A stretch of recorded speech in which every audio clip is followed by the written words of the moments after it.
Ya, kata Rasulullah, barang siapa yang tidur di malam hari dalam keadaan suci, baik dari hadas kecil maupun hadas yang besar, ya, wudhu sebelum tidur, ini salah satu etika tidur yang dijalankan oleh Rasulullah. Ya, man bata tahiran, ya, fi syiarihil malaikah, maka dia berada dalam syiar-syiar malaikat. Ya, falam yastaqid illa qala al malak, dia tidak bangun kecuali malaikat berkata, Allahumma ighfir li 'abdika fulan, ya Allah ampunilah hambamu fulan ini, fa innahu bata tahira, karena dia bermalam, tidur malam dalam keadaan suci. Subhanallah, tidur aja bisa menghasilkan doa malaikat. Makanya ini beruntungnya orang beriman itu di sini. Ya, kata sahabat Ali radhiyallahu anhu mengatakan bahwa keburukan dalam iman itu lebih baik daripada kebaikan, ya, tapi di luar iman. Ya, mungkin kalau kita buruk tapi dalam iman itu lebih baik daripada kebaikan tapi di luar iman. Sebab apa? Keburukan dalam iman itu, ya, memungkinkan dia untuk diampuni dosa-dosanya oleh Allah kalau dia mau beristighfar, bertobat. Ya, tapi kalau kebaikan di luar iman itu tidak akan diterima, dijadikan oleh Allah sia-sia. Dijadikan oleh Allah Subhanahu wa taala menjadi amalan yang sia-sia. Maka hadirin, orang beriman tidurnya aja itu adalah, ya, memperoleh doa dari malaikat apabila dia, ya, tidur dalam keadaan berwudu. Tidur dalam keadaan berwudu. Makanya kita mesti menjadi orang mukmin yang ideal. Ya, orang mukmin yang ideal. Ada Bapak Tahar mengatakan, ya, bahwa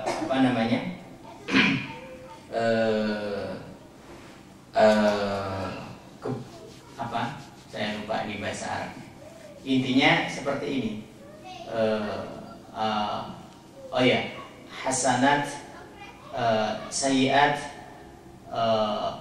as-salihin, bukan begitu. Bahwa kebaikan yang dilakukan oleh orang-orang biasa itu merupakan sayyiatul muqarrabin, ya, keburukannya orang-orang yang dekat dengan Allah Subhanahu wa taala. Hasanatul abror, ya, hasanatul abror itu sayyiatul muqarrabin.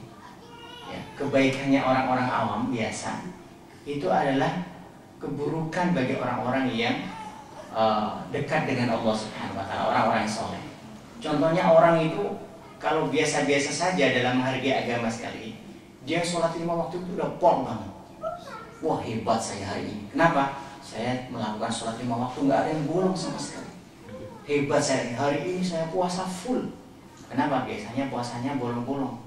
Ya, hari ini tumben-tumbennya dia bisa puasa sampai maghrib. Hari ini tumben-tumbennya dia tidak meninggalkan sholat. Itu hasanat al-abror, teman-teman.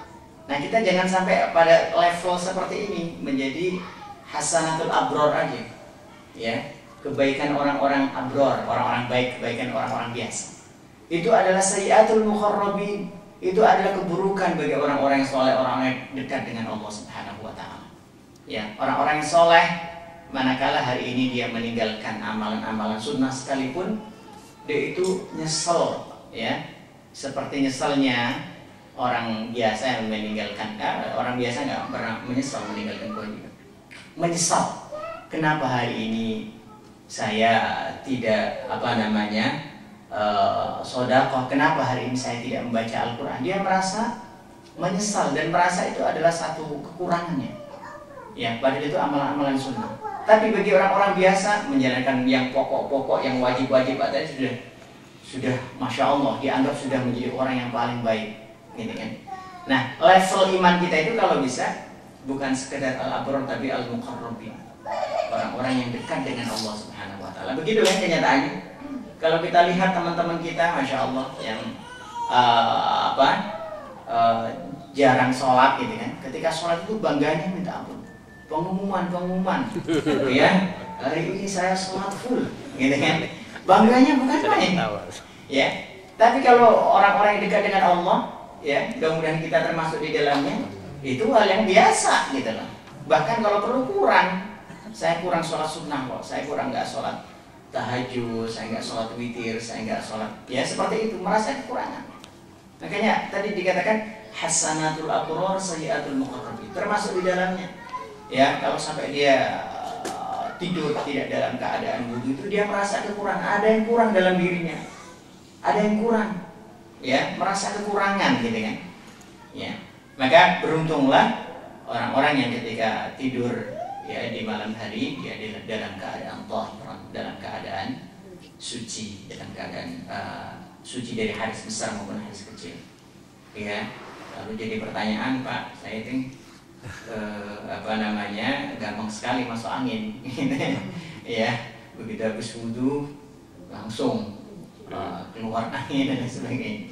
Ya, kalau kondisi seperti itu ya sudahlah, kita berusaha untuk wudu ya. Perkara nanti keluar sendiri sudah, yang penting kita sudah berusaha menjalankan sunnah Rasul untuk wudu sebelum tidur, karena ini bisa menjaga kebersihan diri kita. Ya, ketika seseorang sedang tidur itu masya Allah, ya dia dalam keadaan lalai seperti itu, dia tidak bisa berzikir, dia tidak bisa beribadah, maka sangat tepat kalau dia mengakhiri kematian, mengawali kematian kecilnya itu dengan cara yang terbaik. Ya, siapa tahu nanti nggak bangun-bangun lagi, gitu kan? Karena banyak orang yang tidur nggak bisa bangun-bangun lagi. Ya, ya, maka dia telah mengakhiri ya malamnya itu dalam keadaan suci, dalam keadaan bersih, yaitu berwudu. Ya, berwudu di sini ada tantangannya sendiri memang ya, apalagi kalau dingin. Ya, insya Allah doanya malaikat lebih kencang lagi. Ya, ya, jadi itu yang pertama, orang yang bermalam ya, tidur malam hari dalam keadaan berwudu. Ya, kenapa ya? Mungkin wallahu alam salah satu hikmahnya karena orang yang tidur itu benar-benar blank, benar-benar dia itu ya, lepas gitu kan. Ya, sehingga dia mengantisipasinya itu dengan berwudu. Ya, karena umatnya Rasul nanti dalam sebuah hadis dijelaskan umatnya Rasul nanti dikenali dengan apa? Dikenali dengan bekas air wudunya. Ya, aku ingin bertemu dengan saudara-saudaraku, kata Rasulullah.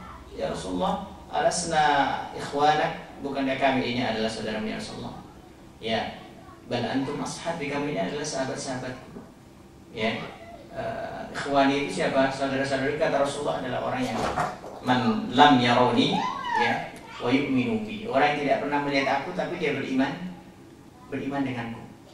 Lalu sahabat bertanya, Rasulullah, bagaimana engkau akan mengenali saudara-saudara umat-umatmu itu? Umatku nanti dikenali dari yang ghuril muhajjali, dari bekas-bekas air wudunya, cahaya air wudunya.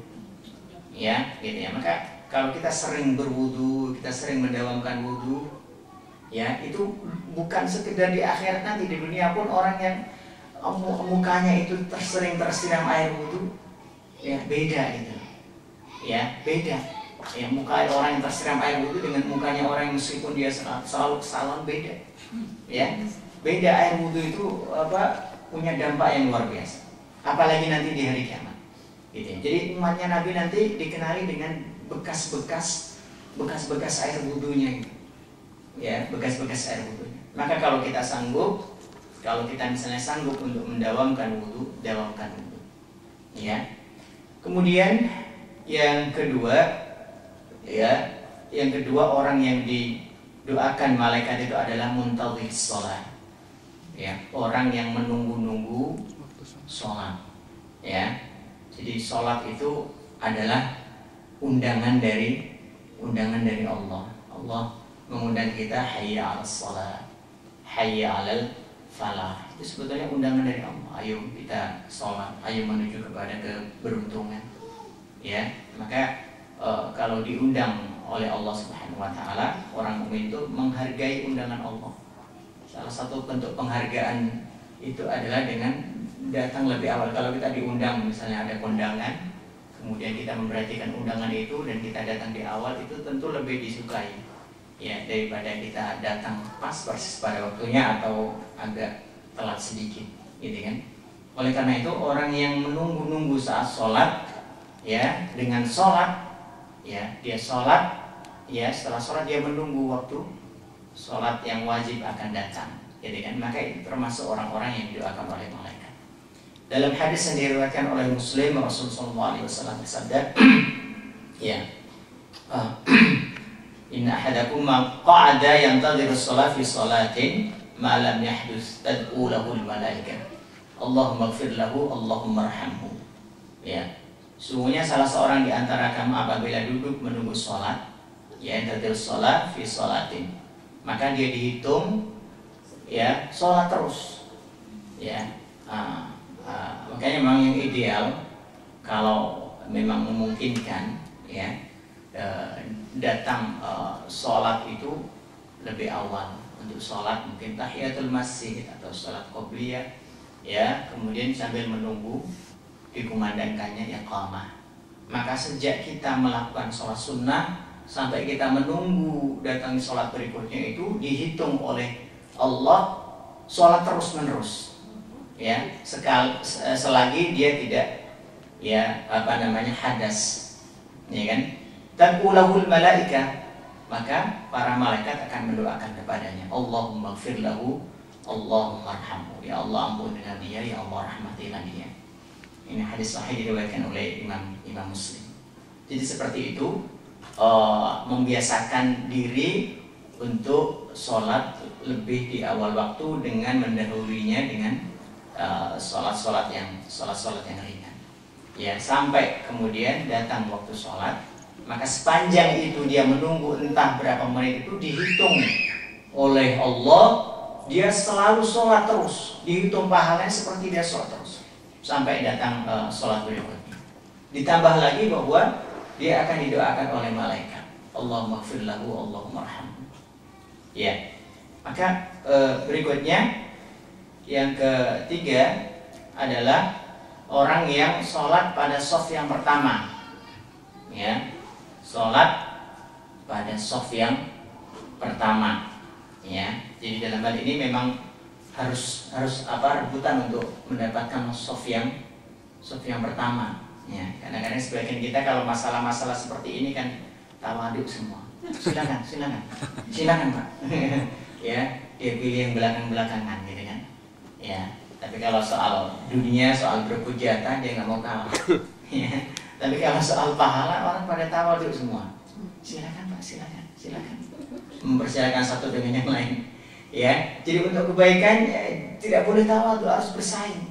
Fastabiqul khairat, gitu kan. Kalau untuk kebaikan, ya, kalau untuk akhirat, kalau untuk urusan akhirat, fastabiqul khairat. Ya, makanya Abu Talha ketika membaca firman Allah, infiru khifafan wa thiqala wajahidu bi amwalikum wa anfusikum fi sabilillah.